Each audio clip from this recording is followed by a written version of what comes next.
जगाच्या नकाशावर हिंजवडीला IT. Park अशी ओळख निर्माण करून देणाऱ्या आय.टी. अभियंत्याने त्यांच्या कुटुंबियांच्या नशिबी हे असं पाणी आलेलं आहे, कारण त्यांना हे पाणी प्यावं लागतंय आणि ही मुळा नदी आहे.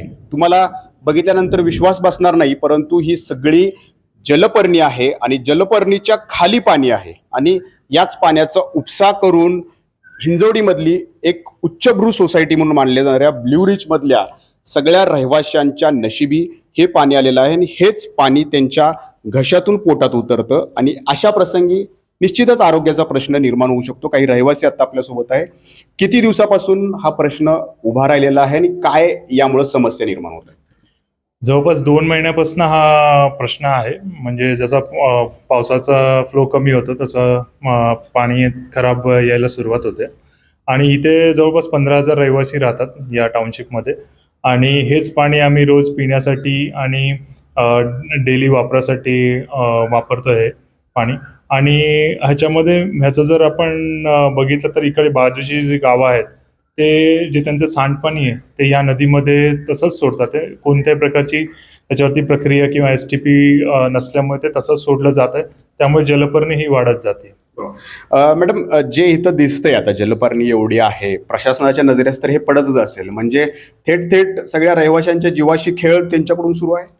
हो, चालू आहे ना. आम्ही लोक खूप आधीपासून म्हणजे अप्रोच करतो आहे एजन्सीजला, पण त्यांचं काही लक्ष नाही आहे. म्हणजे त्यांच्याकरता हे आहे की आमच्या इथे वॉटर ट्रीटमेंट प्लांट लागलाय तर त्यांना असं वाटतं सगळं छानच चालू आहे, पण प्रॉब्लेम त्यांना मेन कॉज हे समजत नाही आहे की जितके सीवेज डम्प्स होत आहे त्याच्यामुळे पाणी खूप खराब होत आहे आणि मग वॉटर ट्रीटमेंट प्लांटला तेवढीच एफिशियंटली काम करायला म्हणजे त्रास होतो आहे आणि केमिकल डोजिंग वाढवत चालले. उद्या केमिकल्समुळे आम्हालाही तर त्याचा त्रास होणारच आहे ना नंतर. तर बेसिक प्रॉब्लेम जो आहे की याच्यात सीवेज डंप नाही झालं पाहिजे, ते तर प्रशासनानेच केलं पाहिजे ना. ते तर आमच्या हातात तर नाहीच आहे.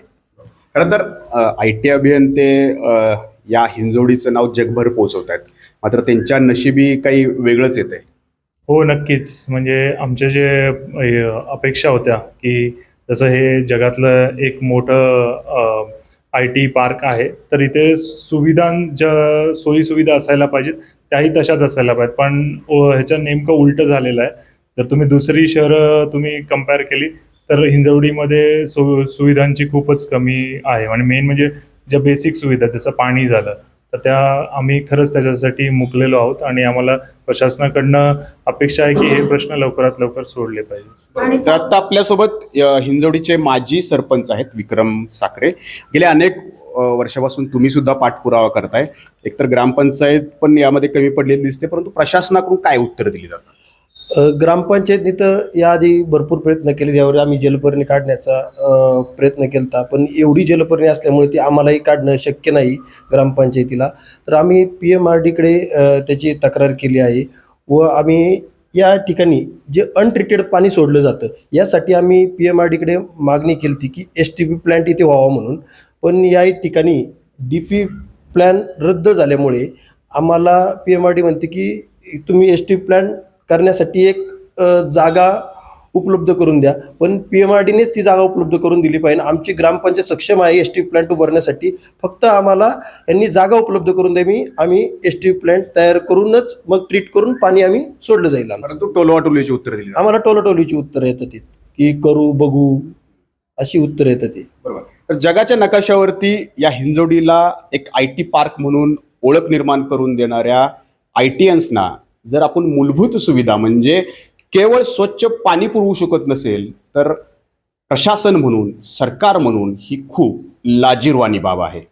कॅमेरामन शैलेश जाधवसह नाजिमुल्ला, ABP माझा, हिंजवडी, पुणे. ABP माझा, उघडा डोळे बघा नीट.